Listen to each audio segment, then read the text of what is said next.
Fast update में आपका स्वागत है। मैं पत्रकार नवीर इनामदार। बीड़ जिले में आंदोलनकारियों की मूलभूत सुविधाओं को लेकर बड़ा मुद्दा सामने आया है।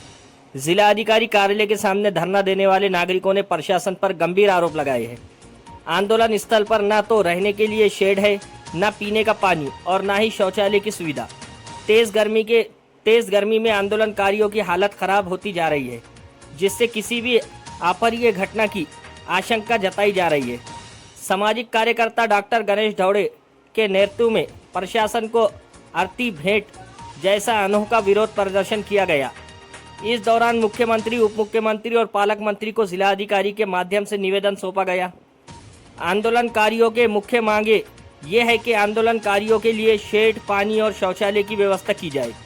2 दिनों के भीतर अधिकारियों द्वारा समस्याओं का समाधान किया जाए। तोड़े गए सार्वजनिक शौचालयों का पूर्ण निर्माण किया जाए।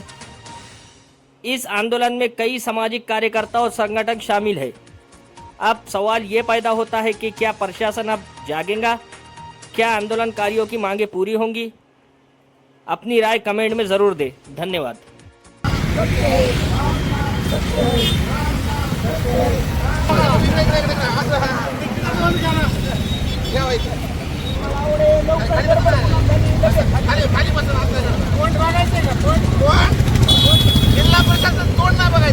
स्थानिक पोलीस असेल, कृषी विभाग असेल, ग्राम असेल, विविध मागण्यांसाठी स्थानिक प्रशासन दाद देत नाही म्हणून नागरिक जिल्हाधिकारी कार्यालयासमोर आंदोलनाला येतात न्याय मागण्यासाठी।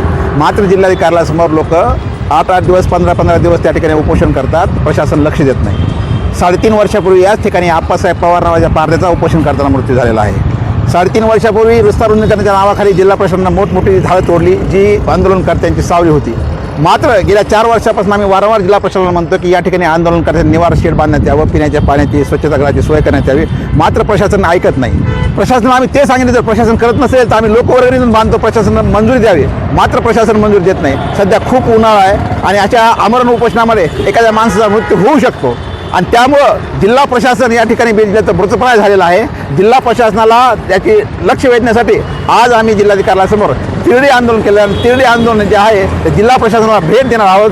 कमीत कमी या निमित्तानं तरी जिल्हा प्रशासन आंदोलनकर्त्यांची बाजू ऐकून घेईल, त्यांच्या वेदना व्यथा समजून घेईल आणि आंदोलनकर्त्यांसाठी निवारा, स्वच्छ पिण्याचं पाणी आणि त्याचबरोबर स्वच्छता आदींची मूलभूत सुविधा सोय करेल असं आम्हाला वाटतं।